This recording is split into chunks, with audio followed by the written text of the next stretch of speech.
Good day sa inyong lahat. Welcome to Real Talk Episode 1. Pag-uusapan natin ay sex. Kasi walang nabobore kapag ang pinag-uusapan ay sex.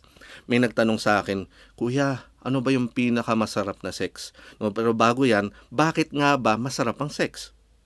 Napaisip din ako nun. Siguro masarap yung sex dahil ito yung plano ng Diyos para sa sex. Kung wala sigurong masarap na sex, wala tayo dito, no? Ito rin siguro ang biyaya ng Diyos para sa mga mag-asawa.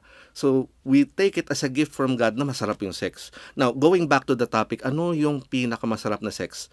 Scientists have studied na ang pinakamasarap daw na sex, now this is not about the position nor the techniques, pero ang pinakamasarap daw na sex ay yung baby-making sex. Naku, okay, magre-react muna. Ito lang yan.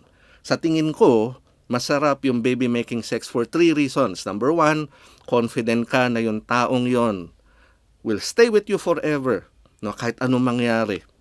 Number 2, you love this person enough to start your own family. No? Number 3, confident ka na kahit anong mangyari, hindi ka magkakasakit. Dahil faithful tong taong to. Now, let's summarize. No? Mahal mo tong taong to, you want to stay with this person forever. Number 2, you want to start a family with this person. Number 3, wala kang sakit na makuha dito sa taong to. Anong estado ng buhay mo makuha tong tatlong ito? Sa kasal. And I therefore conclude, dear friends, dear brothers and sisters, na yung pinakamasarap na sex ay baby-making sex sa context ng kasal.